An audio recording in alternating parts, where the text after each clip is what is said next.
And that's I think the interesting thing with the digital is, if you know what you're doing, you can save a fortune, and if you don't, you can definitely spend a fortune and end up with no results, right? Because you're putting, an advert that doesn't actually have a clear call to action, or clear what the product is or the service is, or you've hit the wrong people. You have, but the amount of the thing with Facebook and advertising in those kind of platforms, very powerful if you know what you're doing, but a minefield, I think, if you don't.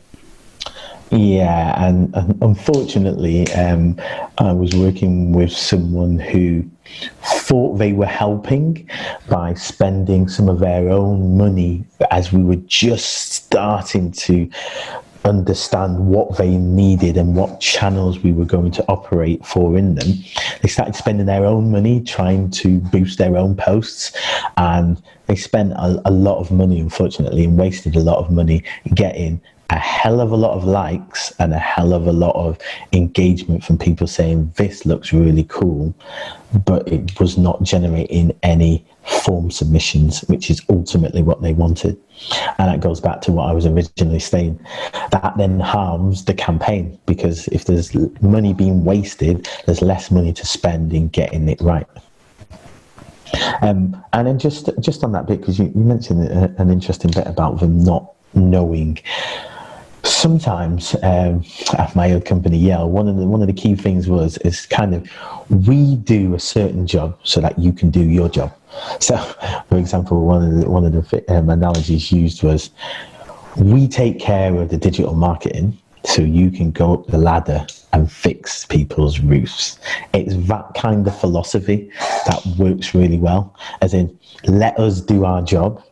It's all very transparent because it's digital marketing, but let us do our jobs. Let us guide you along the way. We'll listen. We'll understand what you're trying to achieve, but then let us crack on and show you the results. Some of these results are not instantaneous. You can't just generate from 0 to 100 miles an hour in some channels, but we can show you the proof points that work, and we can give you some nice little quick wins along the way.